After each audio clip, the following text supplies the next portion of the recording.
Assalamualaikum warahmatullahi wabarakatuh. Shalom. Kami dari kelompok 1 ingin sedikit memaparkan tentang topik presentasi kami, yaitu jaringan PSTN, di mana sebagai saya Jimmy Thompson Sinaga, Saya Najwa Nabila Adianto, Saya Ahmad Arya Atala. Saya Resti Huta Barat.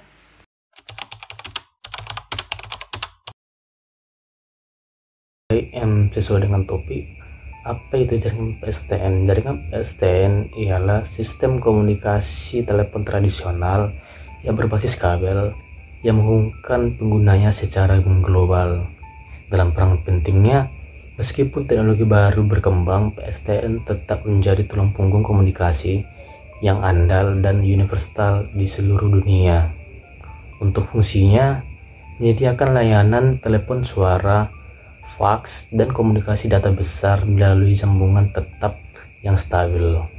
Untuk komponen utama jaringan PSTN ini dibagi atas 3 bagian, yaitu sentral telepon, terang, dan saluran pelanggan. Yang pertama, sentral telepon, di mana merupakan pusat penghubung yang mengatur dan meneruskan panggilan antar pengguna melalui switching dan routing.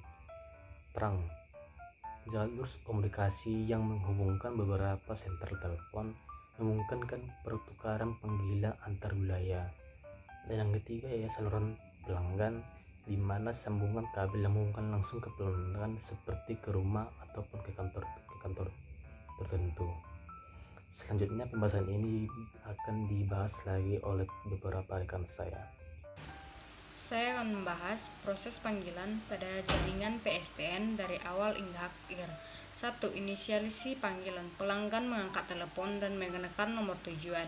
2. Pemrosesan sentral. Sentral telepon memproses sinyal dan menghubungkan ke sentral tujuan melalui trunk. 3. Alarm dan sambungan. Nomor tujuan berdering dan jika dijawab, sambungan aktif terbentuk. Terminasi panggilan. Setelah panggilan selesai, sambungan diputuskan dan diproses selesai. Selanjutnya, teknologi yang mendasari jaringan PSTN, TDM, switching, dan signaling. 1.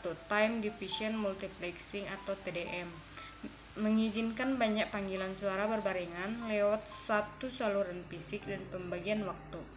2. Switching, proses pemilihan jalur yang sesuai untuk menghubungkan panggilan antar pelanggan secara efisien. Ketiga, signaling, pengiriman sinyal analog, pengiriman sinyal kontrol seperti nomor tujuan dan status panggilan antar komponen jaringan. Saya akan membahas tentang evolusi jaringan PSTN menuju jaringan digital dan VoIP. Jaringan analog ke digital. Perpindahan dari sinyal suara analog ke digital meningkatkan kualitas dan efisiensi jaringan. Selanjutnya, peran VoIP. Voice over IP menggantikan sebagian fungsi PSTN dengan transmisi suara melalui internet, mengurangi biaya. Dan yang ketiga, integrasi hybrid. Banyak operator mengadopsi jaringan gabungan antara PSTN tradisional dan teknologi IP untuk fleksibilitas layanan. Selanjutnya, kelebihan dan kekurangan jaringan PSTN. Ada beberapa kelebihan dan kekurangan jaringan PSTN. Yang pertama dari kelebihan, yaitu adalah stabil dan handal dalam transmisi suara, cakupan luas hingga area terpencil, dan yang ketiga, keamanan panggilan lebih terjamin. Serta kekurangannya, yaitu adalah biaya operasional dan pemeliharaan yang tinggi, terbatas pada layanan suara tradisional, dan yang terakhir, kurang fleksibel dibanding teknologi baru. Selanjutnya, implementasi jaringan PSTN di Indonesia menurut studi kasus, yaitu ada 3. Yang pertama, penyebaran infrastruktur, yaitu pembangunan sentral dan jaringan kabel di wilayah perkotaan dan perdesaan. Kedua, peningkatan kapasitas, modernisasi switching, dan penggunaan teknologi digital untuk meningkatkan layanan. Dan yang terakhir, yang ketiga, dukungan pemerintah, yaitu program subsidi dan regulasi mendukung akses telekomunikasi nasional. Selanjutnya akan dilanjutkan oleh teman saya. Saya akan menjelaskan materi tentang tantangan dalam mengelola jaringan PSTN modern, yaitu 1. Integrasi dengan IP dan broadband, yaitu menyatukan teknologi lama dengan sistem komunikasi modern tentang relevan. Kedua, pemeliharaan infrastruktur usang, yaitu menjaga perangkat keras lama berfungsi dengan baik di era digital. 3. Keamanan dan privasi, yaitu melindungi jaringan dari ancaman intersepsi dan serangan siber. Yang keempat, pengelolaan biaya atau efisiensi operasional untuk menghadapi persaingan dengan teknologi baru.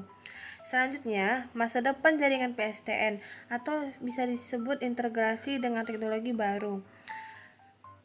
Konvergensi jaringan, yaitu penggabungan PSTN dengan jaringan IP untuk komunikasi yang lebih fleksibel dan efisien. Penerapan cloud dan IoT, yaitu mendukung layanan baru dengan komputasi awan dan perangkat terhubung Internet of Things. Selanjutnya, transformasi digital, yaitu pembaharuan infrastruktur dan adopsi teknologi IA untuk peningkatan layanan dan manajemen jaringan.